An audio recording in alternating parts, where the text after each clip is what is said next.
당뇨 있으신 분들, 설탕은 안 드시려고 참 많이들 애쓰십니다.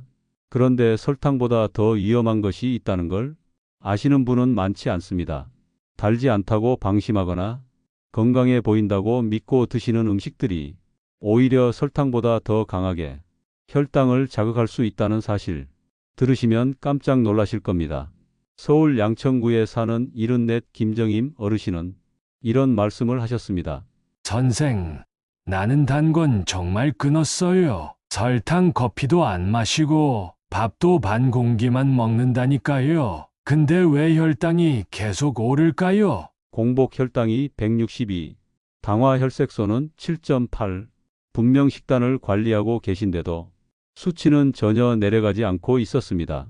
진료 중 식사 일지를 살펴보다 문제의 원인을 찾을 수 있었습니다. 아침마다 드시는 무가당 요거트 한 컵, 그 안에 들어간 바나나 반 개, 견과류 한 줌, 그리고 위에 살포시 얹은 꿀 한 숟갈. 아무리 무가당이라 해도 바나나와 꿀의 조합은 아침 혈당을 급격히 올리기에 충분한 조합이었습니다. 하지만 어르신은 이렇게 말씀하셨습니다. 이건 몸에 좋은 거잖아요. 유튜브에서 누가 그러던데 견과류랑 꿀은 건강에 좋다고. 맞는 말입니다. 그 자체로는 나쁜 음식이 아닙니다. 하지만 당뇨라는 병을 가진 몸에는 그 순간의 조합이 독처럼 작용할 수 있는 겁니다. 안녕하세요. 노년 내분비대사 전문의 이만수입니다. 올해로 제 나이 81, 의사로서 살아온 지는 50해가 다 되어갑니다. 당뇨는 숫자의 병이 아닙니다. 몸을 속이는 병입니다. 오늘 제가 말씀드릴 주제는 설탕보다 더 위험한 5가지입니다. 설탕을 끊었다고 안심할 일이 아닙니다.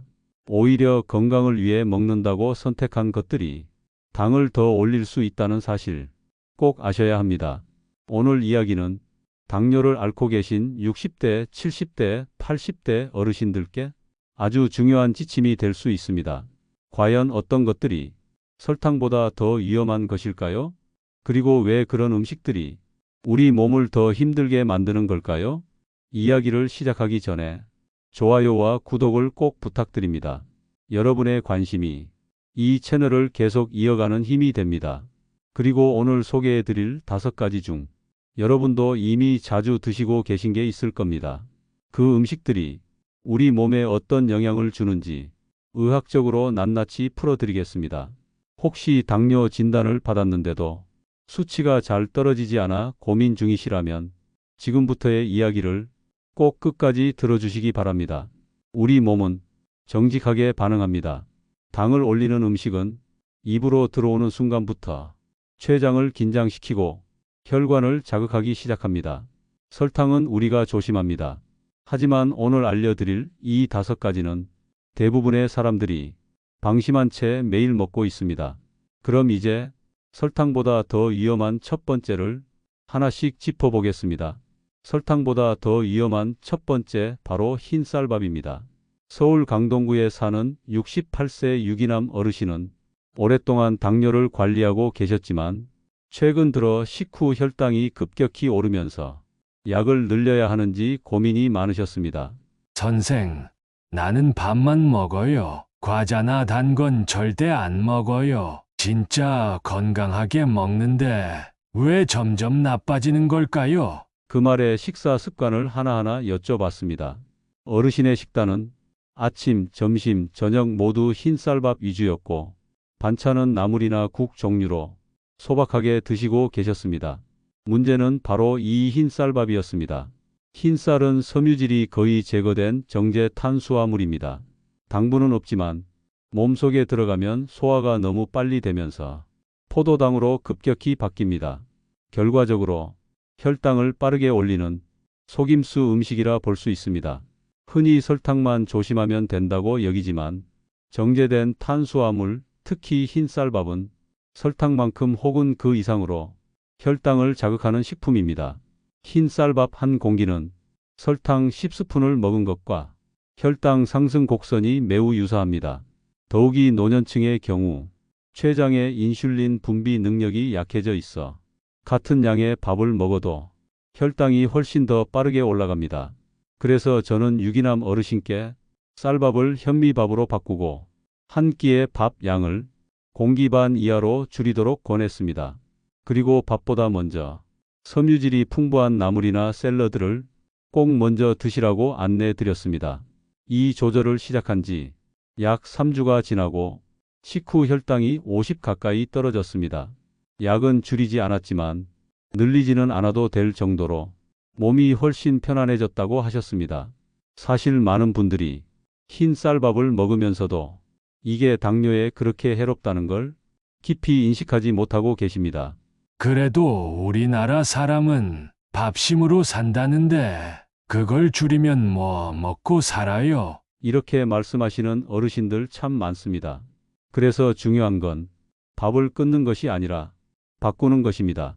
흰 쌀밥 대신 현미, 보리, 귀리 같은 섬유질 풍부한 잡곡으로 바꾸고 한 끼에 밥을 반 공기 이하로 줄이며 채소와 함께 천천히 드시는 것, 이 세 가지 원칙만 지켜도 혈당은 훨씬 안정되게 유지됩니다. 그리고 밥을 먹는 순서도 중요합니다. 공복 상태에서 밥부터 먹게 되면 혈당이 훨씬 빠르게 올라갑니다. 따라서 먼저 채소, 그 다음 단백질, 그리고 마지막에 밥, 이 순서를 지키면 혈당이 천천히 오르고 췌장의 부담을 줄일 수 있습니다. 시청자 여러분, 혹시 지금 밥상 위에 하얀 쌀밥이 가득 담겨 있다면 이 순간부터 그 양을 줄이고 잡곡으로 바꾸는 연습을 시작해 보시기 바랍니다. 흰 쌀밥은 겉으론 순하고 부드러워 보여도 혈당에 있어선 설탕만큼 날카로운 존재입니다. 건강을 위해 밥상 하나 바꾸는 것 결코 어렵지 않습니다. 그러나 그 변화가 여러분의 혈당을 지키고 당뇨를 관리하는데 큰 전환점이 될 수 있습니다. 이제 설탕보다 더 위험한 두 번째 음식을 살펴보겠습니다. 많은 분들이 건강 간식으로 착각하고 있는 그 음식의 정체, 지금 말씀드리겠습니다. 설탕보다 더 위험한 두 번째, 바로 말린 과일입니다. 인천 부평구에 사는 77 유복래 어르신은 입이 자주 심심하다며 견과류와 말린 과일을 작은 통에 담아 다니셨습니다. 선생, 나는 단 건 절대 안 먹어요. 대신 몸에 좋다는 견과류랑 말린 대추, 말린 감 같은 걸 조금씩 입가심 삼아 먹어요. 이건 괜찮지요? 이 질문에 많은 어르신들이 크게 공감하실 겁니다. 과자나 사탕 대신 건강한 자연 간식으로 말린 과일을 선택하는 경우 정말 많습니다. 하지만 여기엔 아주 중요한 함정이 숨어 있습니다. 생과일과 달리 말린 과일은 수분이 거의 제거된 상태입니다. 그 말은 곧 당이 농축됐다는 뜻입니다. 예를 들어 생감 한 조각엔 당이 적당히 들어있지만 이걸 말리게 되면 크기는 작아지고 당도는 훨씬 높아집니다.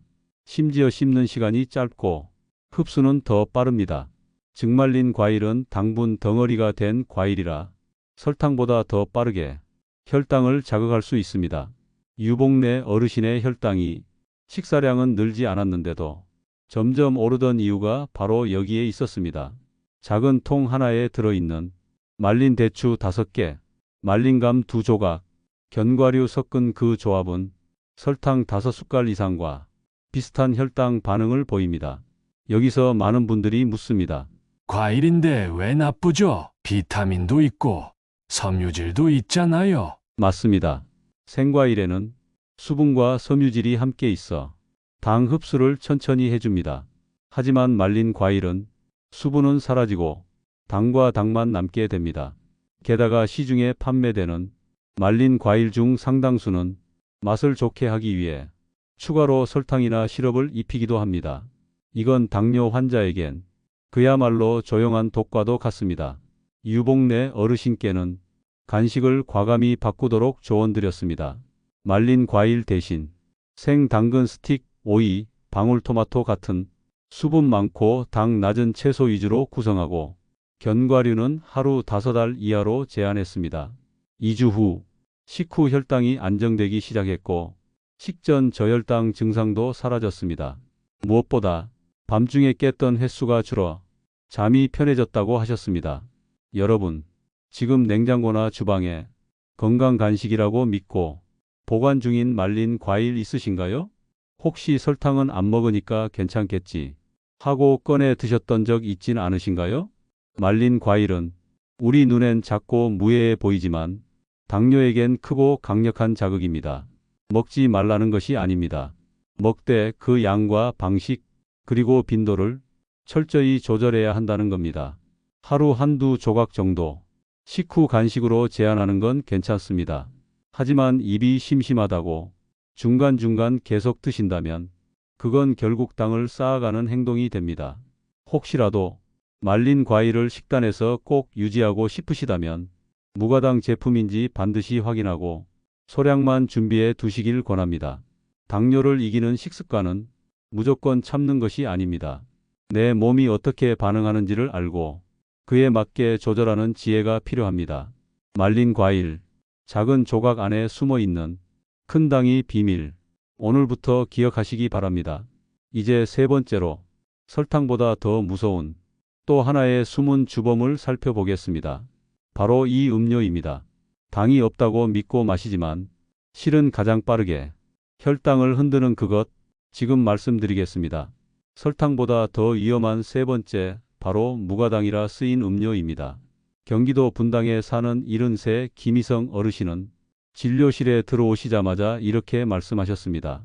나는 요즘 음료도 조심해요. 무조건 무가당만 골라 마셔요. 그런데도 혈당이 자꾸 들쭉날쭉해요. 이게 왜 그런 걸까요? 많은 분들이 무가당이라는 단어를 보면 안심하십니다.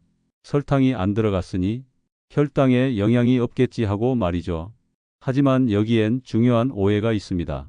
무가당이라는 말은 설탕이 직접 들어가지 않았다는 뜻일 뿐 당을 자극하지 않는다는 의미는 아닙니다. 대표적인 예가 무가당 두유, 무가당 요거트, 무가당 홍삼음료입니다. 이들 제품은 설탕을 넣지 않았지만 원재료 자체에 당이 포함되어 있거나 혹은 당대사를 자극하는 성분들이 함유되어 있을 수 있습니다. 김희성 어르신이 매일 드시던 음료는 무가당 흑임자 두유, 아침마다 한 팩씩, 그리고 점심과 저녁 사이 출출할 때마다 하나씩 더 마시고 계셨습니다. 표시에는 설탕 무첨가라고 되어 있었고 성분표에도 당류는 낮게 표시되어 있었지만 이 제품 한 팩의 탄수화물 함량은 18g 이상, 이는 밥 한 숟갈 반과 같은 혈당 반응을 유도합니다. 게다가 두유 속의 단백질은 식물성이라 혈당 조절 효과가 적고 지방이나 섬유질이 부족한 경우 더 빠르게 소화 흡수되며 혈당을 자극할 수 있습니다. 어르신께는 음료를 끊고 출출할 때엔 따뜻한 보리차나 삶은 달걀, 구운 두부 조각으로 대체하길 권했습니다. 그리고 물 마시는 습관을 일상 속에 다시 들이도록 안내드렸죠. 3주 후 식전 혈당이 130대로 내려갔고 식후에도 큰 폭의 상승 없이 안정적으로 유지되기 시작했습니다. 특히 속쓰림과 더부룩함이 줄어 식사 후 피로감이 현저히 감소했다고 하셨습니다. 여기서 중요한 포인트가 하나 더 있습니다. 무가당 음료 중에서도 기능성을 내세운 제품들이 오히려 더 위험할 수 있습니다. 혈당 조절에 도움, 피로 회복, 장 건강 개선, 이런 문구는 소비자의 신뢰를 얻기 위해 표시된 마케팅일 뿐 모든 사람에게 효과가 있다는 의미는 아닙니다. 실제로 일부 기능성 음료는 기능 성분보다 감미료나 점도 조절제, 보존제가 더 많이 들어가 장기적으로 마셨을 때 인슐린 저항성을 높이거나 간 기능에 부담을 줄 수 있다는 연구도 있습니다. 시청자 여러분, 지금 드시고 있는 음료는 무엇인가요? 컵에 따라 마시는 물인가요? 아니면 팩에 담긴 가공된 음료인가요? 물은 0칼로리입니다. 당도 없습니다. 혈당을 전혀 자극하지 않습니다. 하지만 무가당이라 쓰인 음료는 성분표를 꼼꼼히 보지 않으면 우리가 모르는 사이 혈당을 올리는 숨은 당을 포함하고 있을 수 있습니다. 혹시라도 입이 심심해서 식간에 뭔가 마시고 싶다면 따뜻한 물, 보리차, 둥글레차, 현미차 같은 무카페인 곡물차를 권해드립니다. 마시는 습관 하나, 이것이 혈당의 흐름을 바꾸고 당뇨의 예후를 완전히 달라지게 합니다. 김희성 어르신처럼 무가당이라는 글자 하나에 완전히 안심하지 마세요. 정말로 무해한지는 직접 눈으로 성분표를 확인하셔야 합니다. 당뇨는 아는 만큼 이기는 병입니다. 그리고 작은 것부터 의심하고 하나씩 바꿔가는 사람이 가장 건강한 길을 걷게 됩니다. 이제 네 번째, 설탕보다 더 위험한 아주 일상적인 습관 하나를 살펴보겠습니다. 많은 분들이 건강을 위해 하고 있는 이 행동이 실은 혈당에 독이 된다는 사실, 조용히 말씀드리겠습니다. 설탕보다 더 위험한 네 번째, 바로 과도한 과일 섭취입니다. 충남 아산에 사는 76 박정순 어르신은 진료실에 들어오자마자 밝게 웃으며 말씀하셨습니다. 선생, 나는 요즘 과일 많이 먹어요. 약보단 자연식이 최고라 해서 사과랑 배, 포도는 늘 준비해 두고 있어요. 밥은 조금 줄였어요. 그 대신 과일로 영양 채우고 있지요. 겉보기엔 정말 모범적인 식습관처럼 들립니다. 하지만 혈당 수치는 정반대였습니다. 공복 혈당은 170, 식후 혈당은 200을 넘겼고 당화 혈색소도 8에 가까웠습니다. 이유는 바로 과일이라는 이름 아래 무방비로 들어오는 당 때문이었습니다. 과일에는 천연 당분인 과당이 포함되어 있습니다. 이 과당은 설탕보다 단맛은 덜하지만 간에서 빠르게 대사되며 혈당에는 미묘한 영향을 줍니다. 문제는 과일의 종류와 섭취량입니다. 박정순 어르신이 매일 드시던 과일은 사과 1개, 포도 1줌, 배 반 개. 이걸 하루 2번 아침과 저녁 식후에 드셨습니다. 양만 보면 많지 않다고 생각하실 수 있습니다. 하지만 사과 1개에는 당이 약 15g, 포도 1줌엔 20g 이상, 배 반 개는 15g 정도로 총합은 사탕 6개와 비슷한 당분을 섭취하는 셈입니다. 게다가 과일은 대부분 섬유질이 적고 수분이 많아 씹는 시간도 짧고 흡수도 빠릅니다. 이 때문에 혈당이 훅 치솟고 짧은 시간 안에 인슐린을 급격히 자극합니다. 여기서 중요한 포인트는 과일 자체가 나쁜 것이 아니라 과일을 먹는 방식에 문제가 있다는 점입니다. 첫째, 공복에 먹는 과일은 혈당을 더 빠르게 올립니다. 아침에 배고플 때 과일만 먼저 먹으면 흡수 속도가 빨라지면서 혈당이 급상승할 수 있습니다. 둘째, 즙이나 스무디 형태로 갈아 먹는 과일은 섬유질이 파괴되어 더 빠르게 당이 흡수됩니다. 즉 생과일보다 더 위험한 방식입니다. 셋째, 과일을 반찬처럼 식사와 함께 많이 먹는 경우도 문제입니다. 밥과 과일을 같이 먹으면 몸은 이중의 당을 처리해야 하고 혈당 조절은 더 어려워집니다. 박정순 어르신께는 과일 섭취를 하루 1번, 소량, 식사 후 최소 1시간 뒤에 섭취하는 방식으로 바꾸시도록 권했습니다. 종류도 포도나 바나나 같은 당이 높은 과일 대신 딸기, 블루베리, 자몽처럼 당지수가 낮은 과일 위주로 조정했고 양은 손바닥 반 정도로 제한했습니다. 한 달 후 식후 혈당이 안정되었고 오전 시간대의 피로감도 현저히 줄어들었다는 말씀을 주셨습니다.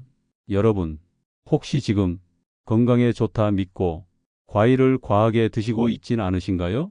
과일은 몸에 좋습니다.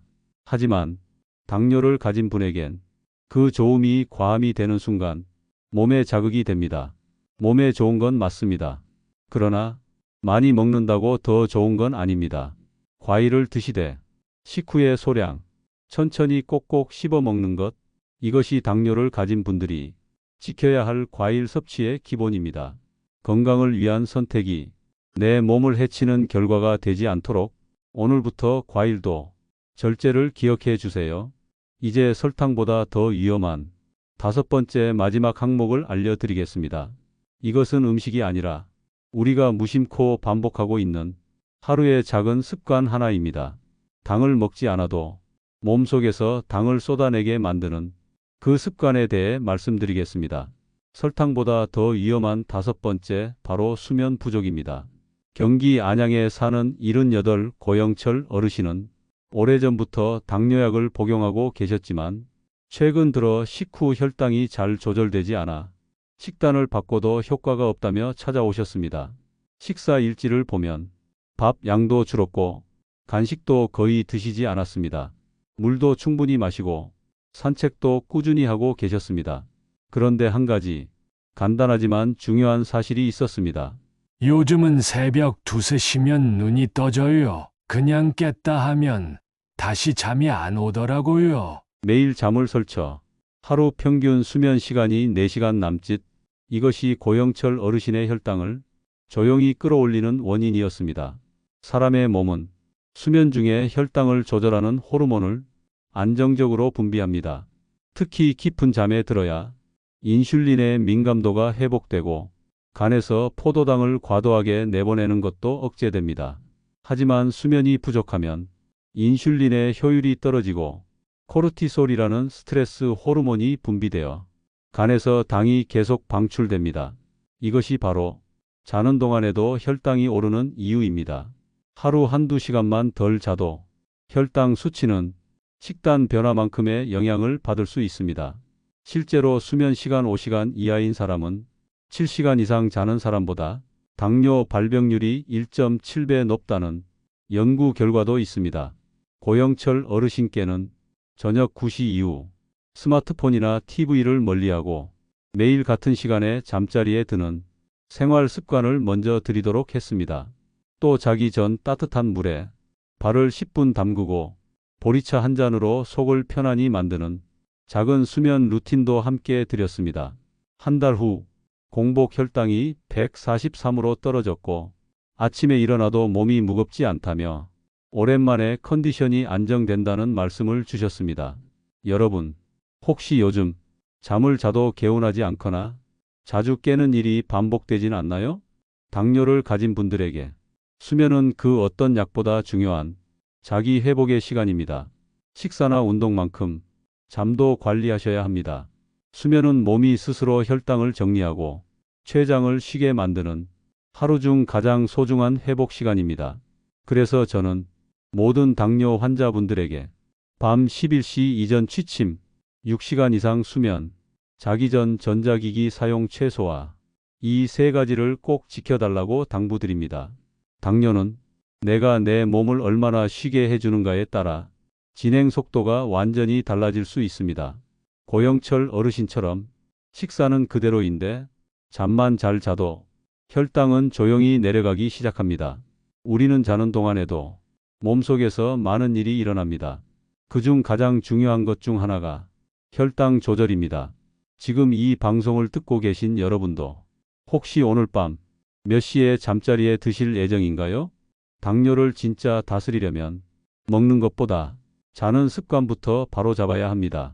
이제 지금까지 말씀드린 설탕보다 더 위험한 5가지를 하나씩 정리하며 건강한 실천 방법까지 함께 나누는 마지막 정리 시간으로 넘어가 보겠습니다. 지금까지 말씀드린 설탕보다 더 위험한 5가지 하나씩 다시 떠올려 보겠습니다. 첫째는 흰 쌀밥입니다. 달지 않다고 안심하지만 정제된 탄수화물은 혈당을 빠르게 끌어올립니다. 밥의 양을 줄이고 잡곡이나 채소와 함께 먹는 것이 혈당 조절의 기본입니다. 둘째는 말린 과일입니다. 작고 건강해 보이지만 수분이 빠진 만큼 당이 농축돼 설탕보다 더 빠르게 혈당을 자극할 수 있습니다. 간식은 생채소로 바꾸고 말린 과일은 특별한 날 소량으로 제한하는 것이 좋습니다. 셋째는 무가당 음료입니다. 설탕이 안 들어갔다고 혈당에 영향을 주지 않는 건 아닙니다. 원재료의 탄수화물 함량이나 추가된 성분까지 꼼꼼히 확인하고 되도록 맹물이나 곡물차로 바꾸는 습관이 필요합니다. 넷째는 과도한 과일 섭취입니다. 자연식이지만 과일에 포함된 당은 많은 양을 한꺼번에 먹을 경우 췌장을 크게 자극합니다. 식사 직후가 아닌 식후 1시간 이후 하루 한 번 손바닥 안의 양만큼 섭취하는 것이 원칙입니다. 다섯째는 수면 부족입니다. 몸이 회복하고 호르몬이 균형을 찾는 시간은 깊은 잠을 자는 동안입니다. 잠을 못 자면 인슐린 저항성이 높아지고 스트레스 호르몬이 올라 혈당이 쉽게 조절되지 않습니다. 저녁 11시 이전 취침, 6시간 이상 수면, 매일 같은 수면 루틴이 당뇨를 다스리는 첫걸음입니다. 이 5가지 공통점이 있습니다. 바로 우리 스스로 좋다고 믿은 것들이라는 점입니다. 몸에 좋을 거라 생각하고 꾸준히 해온 것들이 실은 당을 올리는 주범이었다면 이제는 그 믿음을 한 번쯤 의심해 볼 때입니다. 당뇨는 수치를 낮추는 것도 중요하지만 그보다 더 중요한 건 생활 습관 하나하나를 제대로 이해하고 바꾸는 겁니다. 저는 이 방송을 통해 당뇨를 가진 분들이 나도 제대로 알고 실천할 수 있다는 자신감을 갖게 되셨으면 좋겠습니다. 이만수입니다. 노년 내분비대사 전문의로 수천 명의 환자분들을 진료해 오면서 한결같이 느끼는 게 있습니다. 혈당은 숫자가 아닙니다. 생활입니다. 내 식탁, 내 잠자리, 내 손에 들린 간식 하나가 췌장을 쉬게 할 수도 혹은 지치게 만들 수도 있습니다. 오늘 영상이 여러분의 작은 습관 하나라도 다시 돌아보게 만들었다면 그 자체로 충분히 의미 있는 시작입니다. 지금 이 영상을 보시는 분들 중 당뇨로 고생하시는 가족이 계시다면 부디 함께 공유해 주세요. 당 하나가 삶의 무게를 크게 바꾸는 일이 생각보다 많습니다. 오늘의 건강 이야기가 당신의 혈당을 지켜주길 바랍니다. 영상이 도움되셨다면 좋아요와 구독, 댓글로 소중한 경험을 나눠주세요. 그 한 줄이 또 다른 분에게 큰 위로와 정보가 될 수 있습니다. 다음 영상에서는 치매를 부르는 수면 습관에 대해 깊이 있게 나눠보겠습니다. 몸도 마음도 늙지 않는 방법 함께 찾아가겠습니다. 당신의 건강 함께 지켜드리겠습니다. 고맙습니다. 건강노후였습니다.